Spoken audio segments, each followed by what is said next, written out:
श्री गुरु चरण सरोज रज निज मन मुकुर सुधारि।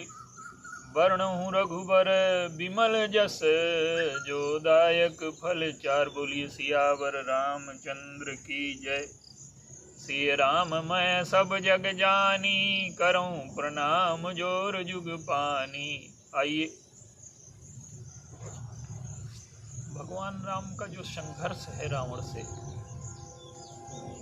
उसमें वो महर्षि अगस्त से पूछते हैं, अब शो मंत्र देहु मुनि मोही, जेहि प्रकार मारो मुनि द्रोही।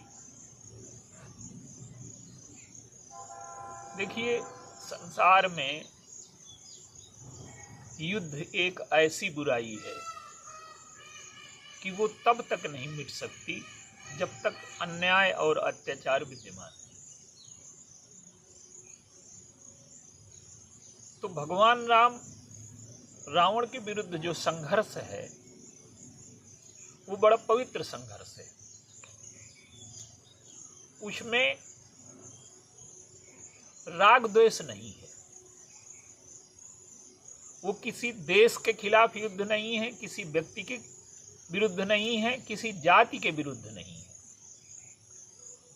और चूंकि रावण मुनिपुत्र है, इसलिए ये जातीय संघर्ष न ले ले। इसलिए तो भगवान राम मुनियों से उपाय पूछते हैं। देखिए, कोई भी संघर्ष, कोई भी युद्ध जब न्याय के लिए लड़ा जाता है तब वो पवित्र होता है, और जातीय रूप लेते ही वो सारा गौरव और उद्देश्य खो देता है। एक दृष्टांत के माध्यम से हम इसे देखते हैं। जैसे भगवान परशुराम, उनका जो युद्ध है वो न्याय की स्थापना के लिए है। प्रारंभ में उनका कोई स्वार्थ नहीं है, बाल ब्रह्मचारी हैं, लोभ के विजेता हैं, काम के विजेता हैं, पर कहीं न कहीं मोह को नहीं जीत पाए। अगर अन्यायी अत्याचारी को मारना है तो रावण क्या अन्यायी और अत्याचारी नहीं है? पर वो दुर्बलता है, उसको छोड़ दिया उन्होंने। तो अगस्त जी से क्यों पूछा भगवान राम? अगस्त जी में तो बहुत विशेषताएं हैं, पर एक विशेषता को लेते हैं जो आधार है उसका। अगस्त जी की विशेषता ये है कि उनके जीवन में एक कथा आती है। दो दैत्य हैं, वन में रहते हैं। उनमें से एक भाई ऋषियों को निमंत्रण देता है। दोनों मृत संजीवनी विद्या जानते हैं, और एक भाई निमंत्रण देने जाता है, दूसरा भाई फल के रूप में बदल जाता है। और मुनि जब आते हैं, फलाहार करते हैं, तो वो दूसरा भाई जो है, जो बाहर है, वो अपने भाई को पुकारता है जो पेट में चला गया फल के रूप में। तो वो पेट फाड़ करके बाहर निकल आता है, दोनों मिलकर के मुनियों को खा लेते हैं। इस कथा का तात्पर्य ये है कि राग और द्वेष, सुख और दुख, ये दो सगे भाई हैं। और जब राग का निमंत्रण मिलता है तो कौन स्वीकार नहीं कर लेता? हमें सुख मिलेगा तो राग का निमंत्रण प्रत्येक व्यक्ति स्वीकार करता है। और जब राग का निमंत्रण स्वीकार करता है तो द्वेष उसका सगा भाई है, उसके पीछे छिपा हुआ है। या सुख का निमंत्रण स्वीकार करता है तो दुख उसका सगा भाई है, वो कब पेट फाड़ करके निकल आए। अब देखिए, जो भी चीजें हमें मिलती हैं जो प्रिय लगती हैं, भोजन बहुत प्रिय है, पर मात्रा से अधिक कर ले तो समस्या खड़ी करेगा। विवाह हुआ, पत्नी बड़ी प्रिय है, मिली, लेकिन जिस दिन बिछुड़ेगी, जो मिला है उसे जाना है। तो जो हमें उपलब्ध हुआ है, राग की वजह से हमें लगता है कि ये मिल जाए, और ममता आसक्ति की वजह से लगता है कि ये हमेशा मेरे पास बना रहे। तो जो आपको मिला है उसे जाना है। कोई ऐसा सुख नहीं है जिसमें दुख न मिला हो। तो जो सुख का निमंत्रण देता है, राग को निमंत्रण देता है, वो दुख और द्वेष को निमंत्रण अपने आप दे देता है। अगस्त जी क्या करते हैं कि आतापी ने बुलाया, वो चले गए निमंत्रण लेके, और वातापी फल के रूप में बदल गया। अब जब अगस्त जी ने फलाहार कर लिया तो आतापी बाहर से बुला रहा है। तो अगस्त जी कहते हैं कि जिसके पेट में समुद्र बच गया तो मूर्ख वो जिंदा रहेगा वहां। अब वो खाने दौड़ा तो अगस्त जी ने उसे भस्म कर दिया। कहने का अर्थ है कि जो अगस्त है उनका नाम कुंभज है। ये सारे विशेषण हैं। अगस्त का अर्थ है जो पर्वत को स्तंभित कर दे, एक विशेषता है उनकी। और कुंभज का अर्थ है जो घड़े से पैदा हुआ। तो अगस्त जी की विशेषता ये है कि ये शरीर है घड़ा, और जिस घड़े में विचार का उदय हो गया, जिसने सत्य को देख लिया, तो वो राग को पचा सकता है और द्वेष को भस्म कर सकता है। सुख और दुख दोनों सगे भाई हैं। जब हम सुख को निमंत्रण देंगे दुख भी आएगा। तो सुख और दुख से ऊपर उठ करके आनंद तक पहुंचना, आनंद का कोई प्रतिद्वंदी शब्द नहीं है। सुख और दुख तो एक दूसरे के पूरक है। तो सुख और दुख से जो ऊपर उठ जाता है वो आनंद तक पहुंचता है। आनंद निरपेक्ष शब्द है। तो जो सुख जो राग को पचा ले, द्वेष को भस्म कर दे। तो जो लंका का युद्ध है ये राग द्वेष के लिए नहीं लड़ा जा रहा। ये इसलिए नहीं कि पत्नी है तो बड़ी प्रिय है। और भरद्वाज जी ने याज्ञवल्क्य जी से प्रश्न ही यही किया। एक राम अवधेश कुमारा, तिनकर चरित विदित संसारा, भयउ रोष रन रावण मार। कौन ऐसा व्यक्ति है जो अपनी प्रिय वस्तु के खोने पर दुखी न हो और सामर्थ्य होने पर उसे पाने का प्रयास न करे। तो भगवान राम के चरित्र में ऐसी क्या विशेषता है?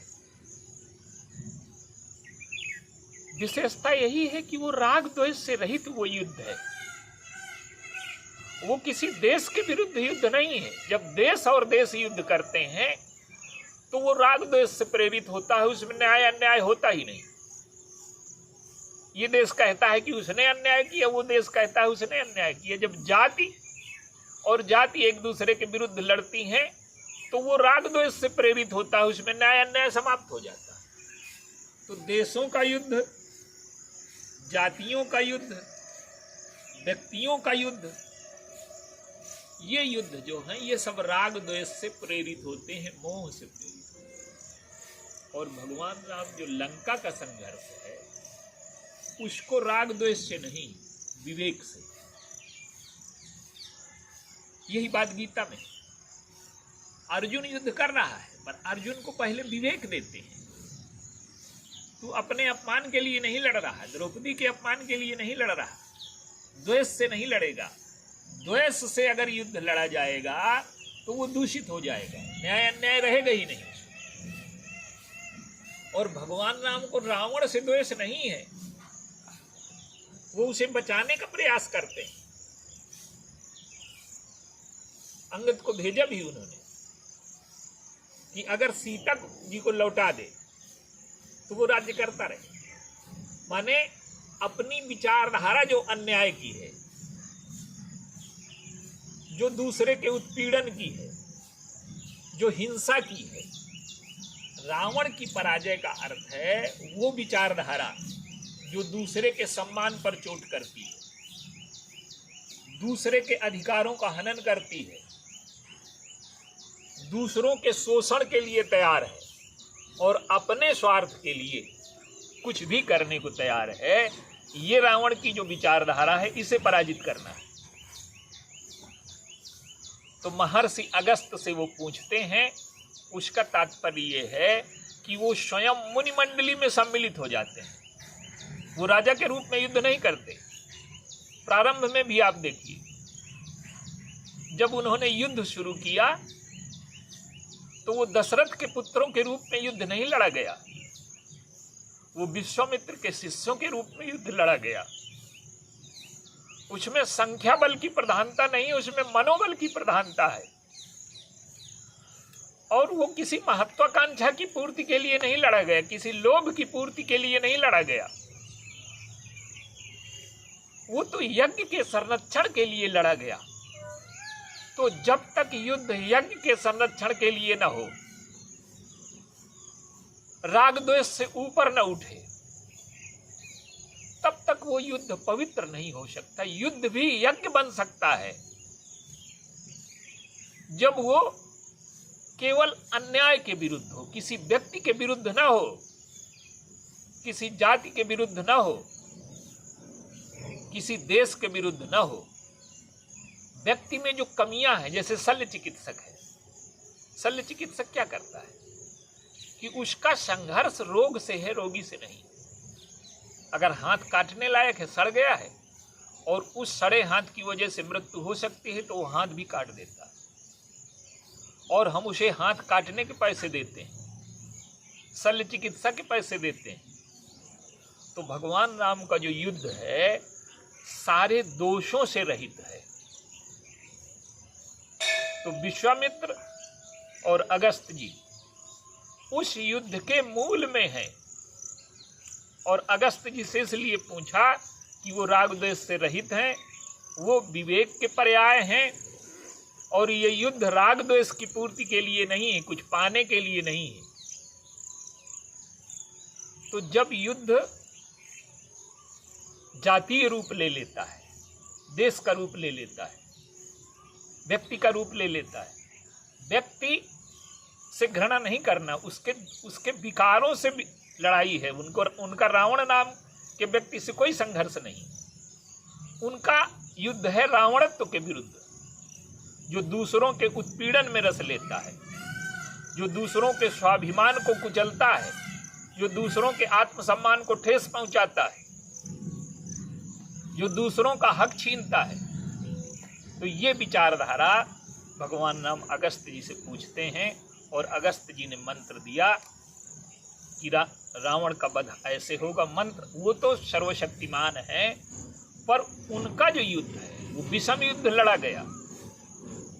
एक तरफ शस्त्रविद हैं, सारे राक्षस युद्ध के जानकार हैं, शस्त्रों के जानकार हैं, और एक तरफ बंदर हैं जिनके पास कोई शस्त्र नहीं है। गोस्वामी जी कहते हैं नख तरु गिर आयुध सब वीरा। तो ऐसा आदर्श की स्थापना के लिए, यज्ञ की रक्षा के लिए, और यज्ञ का अर्थ है कि हम अपने स्वार्थ के साथ साथ दूसरों से जिससे लिया है, चाहे देवता हो, चाहे मुनि हो, चाहे ऋषि हो, चाहे परिवार हो, तो जब व्यक्ति लेन देन में पवित्रता ले आता है वही यज्ञ है। और हम केवल लेना चाहते हैं, देना नहीं चाहते, और लेने से न मिले तो छीन लेना चाहते हैं, छीनने से न मिले तो षड्यंत्र करके लेना चाहते हैं। ये जो प्रवृत्तियां हैं ये सब यज्ञ के विरुद्ध हैं। तो भगवान राम का युद्ध भी यज्ञ है। और आप देखिए, उन्होंने, रावण ने उनकी अपनी तरफ से कोई छेड़खानी नहीं की, भगवान राम ने स्वयं किया। और प्रतिज्ञा कब की? हड्डियों का ढेर लगा है। भगवान ने पूछा कि ये ढेर किसका है? तो कहते हैं कि निश्चर निकर सकल मुनि खाए, और शून्य रघुनाथ नयन जल छाए।